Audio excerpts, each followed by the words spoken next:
నిన్న కూడా హైదరాబాద్ నగరంలో ఒక వ్యక్తి రామ మందిరానికి సంబంధించిన విషయంలో పోస్ట్ పెడితే, ఫేస్బుక్లో సోషల్ మీడియాలో ఒక పోస్ట్ పెడితే దాన్ని విమర్శ చేస్తూ ఆయనకు కాల్ చేసి విపరీతమైనటువంటి తిట్లతో, విపరీతమైనటువంటి భూతు పురాణంతో ఆయన తిట్టినటువంటి విషయాన్ని మనం చూసినాం. ఆయన ఖమ్మం జిల్లాకు చెందినటువంటి వ్యక్తి హైదరాబాద్లో ఉండి ఆయన ఫోన్ చేసినట్టుగా తెలిసింది. అంటే ఈరోజు రామ మందిరానికి సంబంధించిన విషయంలో మేమేం అంటే నేననే కాదు, దాదాపుగా ఈ తెలంగాణలో దేశంలో ఉన్నటువంటి చాలా మంది కూడా ఏం మాట్లాడుతున్నారంటే మోడీకి సంబంధించిన విషయంలో మోడీ ఈ కార్యక్రమం చేయడానికి అర్హుడా?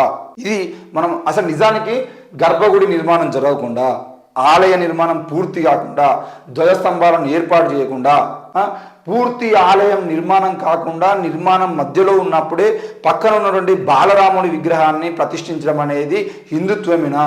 ఇది మన ఆచారాల సాంప్రదాయాల్లో ఎక్కడైనా ఉన్నదా? ఇప్పటి వరకు దేశంలో ఎన్నడూ లేని విధంగా, ఎక్కడా లేని విధంగా ఆచార సాంప్రదాయాలకు వ్యతిరేకంగా